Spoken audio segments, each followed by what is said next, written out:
Welcome to a new edition of the Market Reporters. And this week for you guys, I think somebody that you don't know, but for me it's somebody that I know for a very long time. Femke. Femke is responsible for our marketing communication in our office, and I think it's nice to have a bit of a peek, have a look at what is actually the effect of big marketing campaigns on specific stocks. And you picked out some really interesting examples, I think, right? Yeah, thank you, Martin, for that introduction. And correct, normally I work behind the scenes, getting this vlog ready for everyone. Today, I examined a couple of examples. I'm really passionate about marketing. I have always been my whole career. And this is what I would like to talk to you today about, the power of branding, really, and how marketing influences the stock market prices. So, yeah, whenever you say. I mean, we talked about it this morning. Like, well, how can we? What angle could we choose? And I think when you talked about, for instance, you mentioned Volkswagen, you mentioned Coca-Cola, Apple, really big companies that had that we of course see in any sort of publicity, you know. But I think if you want to maybe, which one want to start with? An example with Volkswagen, for instance, or why don't we start with Bud Light beer? Oh, Bud Light, yeah. Let's start with a beer. Yeah. Maybe you know Bud Light beer specializes in the low-calorie, lighter, less alcohol beer, and it's the market leader in USA. In 2023, they created a marketing campaign where they thought of promoting actually acceptance of diversity. So the idea was to really leverage being very open to diversity and inclusivity. And what they partnered with an influencer called, let me just have a look, Dylan Mulvaney. And it's a transgender, it was a transgender influencer, very well known at that time. And it completely backfired. The goal was to promote universality, but it did exactly the opposite. So social media were all over the brand. And in the mid-2024, it even lost its status as market leader for a very temporary short period. Yeah. The sales dropped 24%, which was extremely painful. I mean, obviously. at the end of the day, beer is maybe I'm saying something really masculine now or macho, but it is some sort of like a man drink. You know, let's grab a beer, and then all of a sudden you bring something in, especially for the typical American redneck, something like you're saying, and then they don't want to be associated with that. So it's a really tricky. It were all different sorts of ethnic groups which fell all over the brand, and it's not exactly clear which of those who were so anti the brand, but it totally backfired. So the parent company, which is obviously the stock market listed company, is Martin. Anheuser-Busch, yeah, it's a company from Belgium. Yeah. Actually, yeah. So one of the biggest stock breweries in the world. 4 weeks after that, the campaign came out, the stock plummeted between 10 and 15%. Yeah, you can see that also in the chart that we put in the screen. So you see the stock price in basically first quarter 2023 going down quite heavily. Yeah, and it took ages before it really got back up to the pre-controversy campaign level. Year to date, it's still the market leader in the United States. However, it's a really grey area in the history of the brand. Yeah, it's not the best campaign they put out. And then there's another one, a nice example.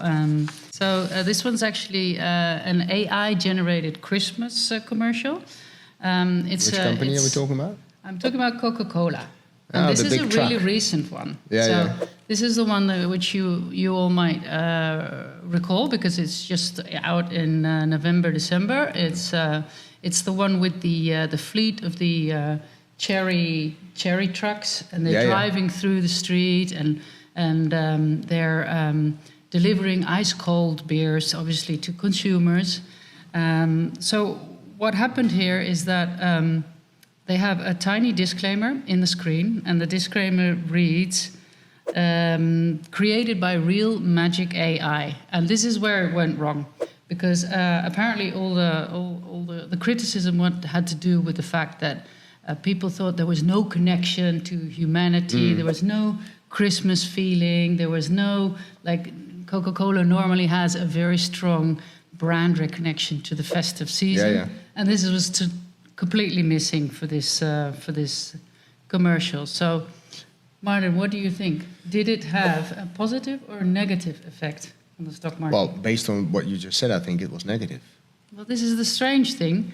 It did not actually have any effect on the stock market. No, it didn't have any effect.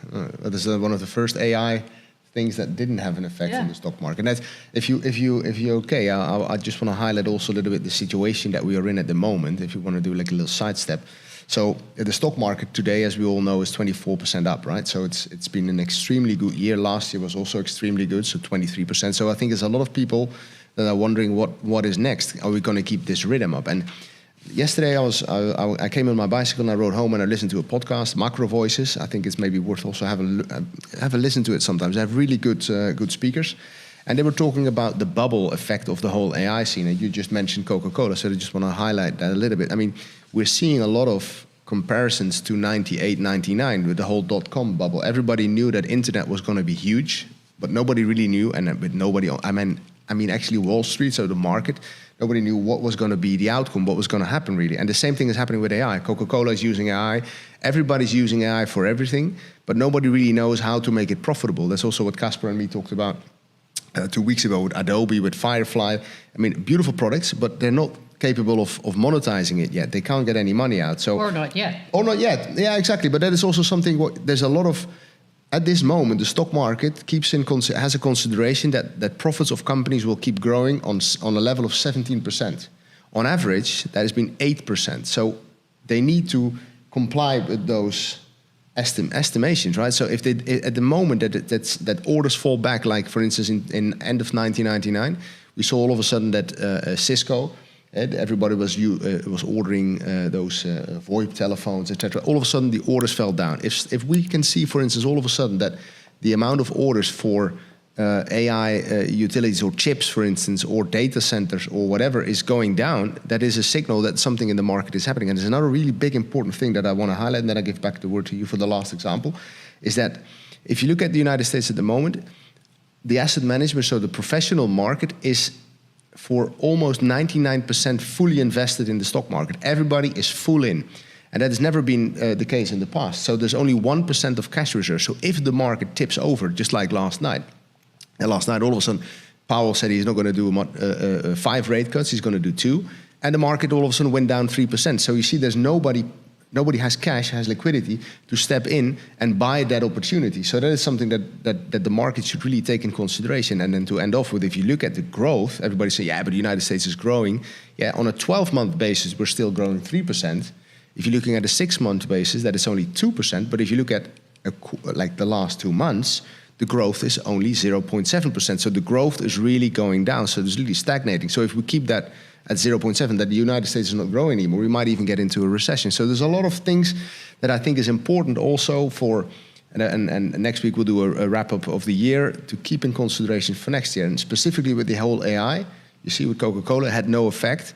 It is an interesting time to look at your portfolio, not because of it's Christmas, because of the fact what is happening with the whole AI team.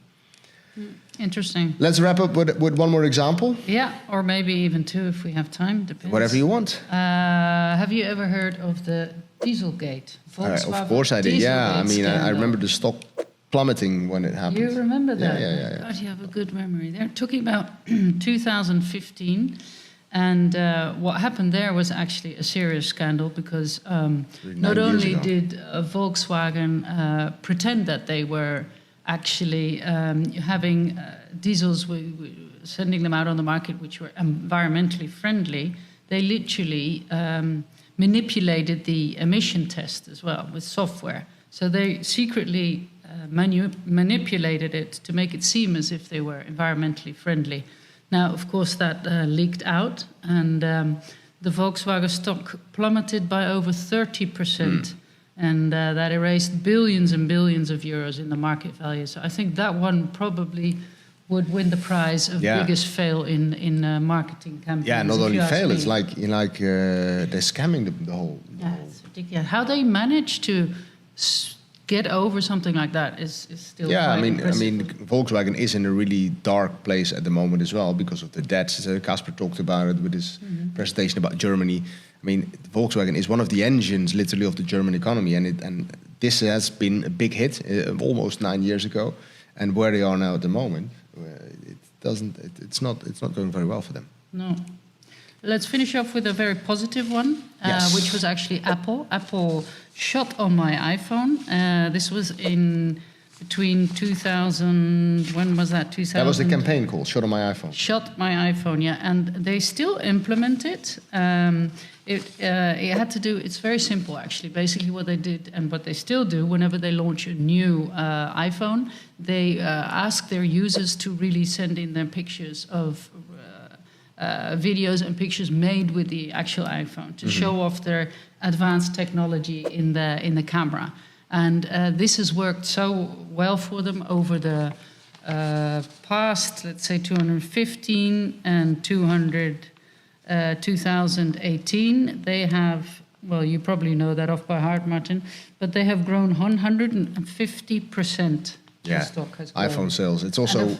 It's not all to do, obviously, with the marketing campaigns, but you can say it significantly helped grow because of Yeah, this, we don't because of the realize sales. it with those iPhones. And it was actually funny because I think Casper and myself, we were speaking with on Friday, with somebody said, yeah, why don't you change to Samsung? But once you're in the iPhone, you can't get out anymore. You're like kidnapped because you have so much data in there. So if your phone is all of a sudden having some issues with the microphone or whatever, yeah, you're going to buy a new iPhone because you click them together and everything is being cloned. And that's why, you know, even if you have and the phones get better all the time, the cameras are better all the time, but they do break down. And then automatically you will get a new one. And I mean, it's insane. The difference is very small. I mean, the extremely difference small. of improvements is very small, but it's the user friendliness which Absolutely. I think they do great. No, I think that the whole marketing engine behind Apple is in itself is fantastic. The marketing is amazing. Let's just face it. Yeah. Apple's marketing is very impressive. Absolutely. Yeah.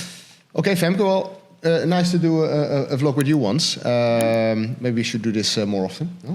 Thank you very much. We'll be back next week with the last one of the year. We do a little bit of a recap of what we've all been talking about during 2024. Thank you for watching. Give us, as usual, your thumb, and we'll see you next week.